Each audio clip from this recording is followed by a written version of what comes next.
안녕하십니까. 인구토크 올인의 이재인입니다. 인구토크 올인의 최철규입니다.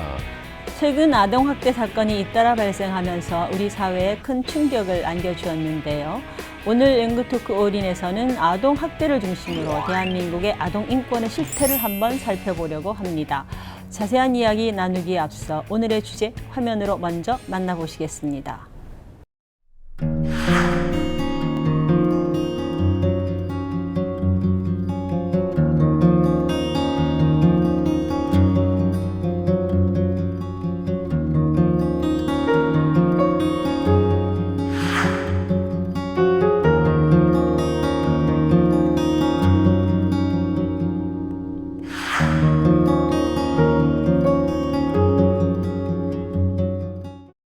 네, 저도 정말 참담한 심정으로 뉴스를 봤던 기억이 납니다. 시청자 여러분들도 그러셨을 텐데요. 충격이 채 가시기도 전에 연달아 터지는 아동학대 사건들의 안타까움과 분노를 넘어서 절망감마저 듭니다. 그런데 이렇게 사건이 터지면 근본적이고 강력한 대책을 세우자 공분을 하다가도 또 너무 빨리 잊어버리고 맙니다. 사건은 또 벌어지고 또 다른 피해 아동이 등장할 때까지 말이죠. 네, 그래서 오늘 인구토크 올인에서는 이런 안타까운 사건이 왜 끊임없이 발생하게 되고 정말 해결책은 없는지 꼼꼼히 따져보겠습니다. 함께 이야기 나눌 두 분 모셨습니다. 이화여자대학교 사회복지학과 정익중 교수님, 중앙아동보호전문기관 장화정 관장님, 반갑습니다. 반갑습니다. 먼저 정익중 교수님께서 아동학대에 관한 몇 가지 오해들이라는 주제로 강연을 해주시겠습니다. 말씀 듣고 자세한 이야기 나누겠습니다.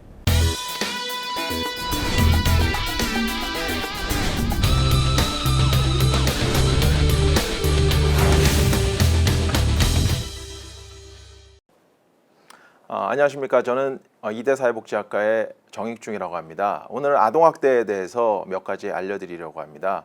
아마 신문방송에서 굉장히 다양한 뉴스를 통해서 아동학대에 대해서 많이 들어보셨을 텐데요.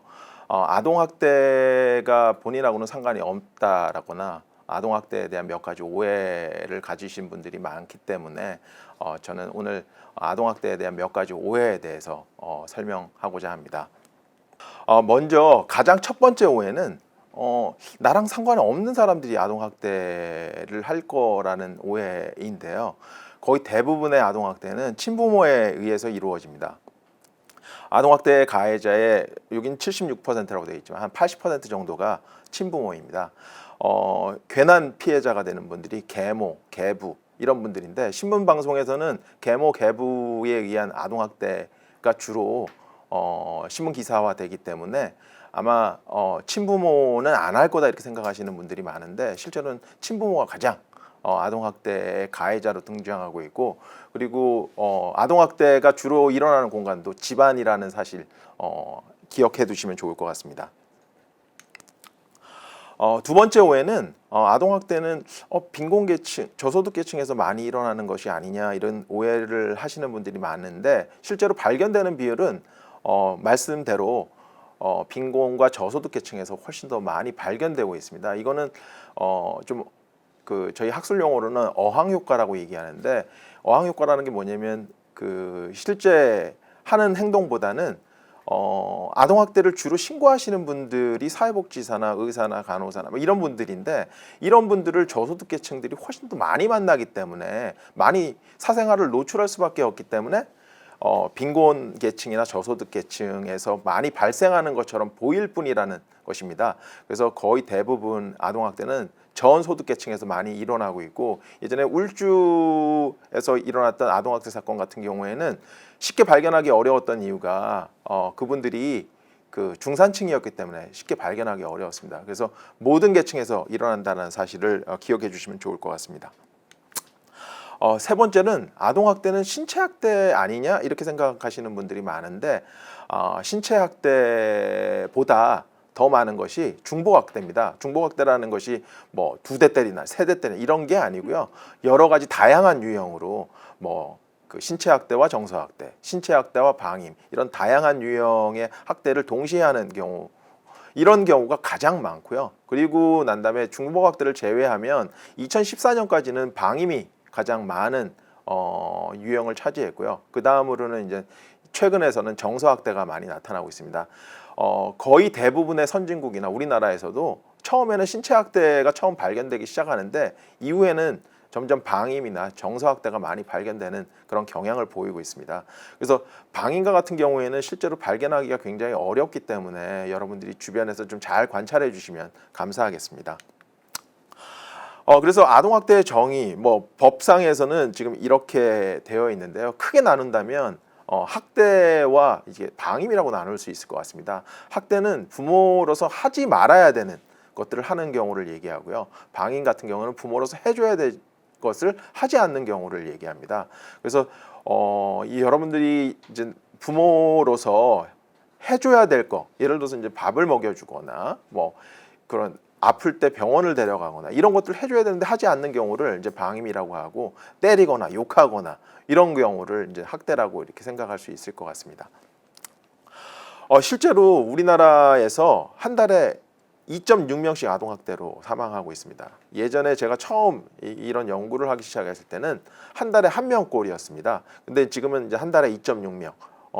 최근에 나왔던 2016년 아동학대 현황 보고서에 따르면 한 달에 3명꼴로 이렇게 계속 증가하고 있습니다. 근데 이 아이들이 왜 사망하는지, 어떻게 사망하는지를 연구를 제가 이제 했는데요. 1세 이하라는 것, 그리고 신체 학대가 일어났다는 것 이외에는 아무것도 예측 요인으로 하고 할 만한 것들이 없었습니다. 그렇게 따지면 아동학대 사망이라는 것이 굉장히 우연하게 이루어질 수 있고, 그래서 아이들이 한 대만 때려도 아이들이 사망할 수 있다는 사실을 명확하게 알고 계시고, 그래서 주변 사람들의 신고가 굉장히 중요하지 않을까 이렇게 생각이 됩니다. 그래서 제가 왜 이런 연구를 하게 됐냐면, 이 아동학대를 저희가 그냥 이렇게 놔둔다면 우리에게 사회경제적 비용이 얼마나 큰지 이런 것과 관련된 연구를 했습니다.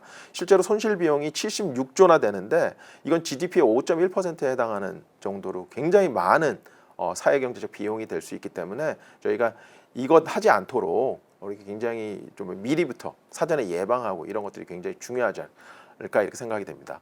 먼저 일이 터졌을 때 하는 것이 아니라 사전에 예방하는 것들이 훨씬 더 중요하지 않을까 이렇게 생각이 됩니다. 아이들이 지금도 죽어가고 있습니다. 아이들의 무고한 죽음에서 저희는 교훈을 얻어야 되고요. 그런 교훈을 통해서 세상이 바뀌어야 되지 않을까 이렇게 생각이 됩니다. 이런 교훈을 얻지 않는다면 저희가 되돌이표 같은 정책 제안이 계속될 거고, 전혀 상황은 개선되지 않는 그런 악순환이 계속되지 않을까 이렇게 생각이 됩니다. 아이들의 죽음이 헛되지 않도록 계속 기억될 수 있도록 여러분들도 관심을 가져주시기 바랍니다. 감사합니다.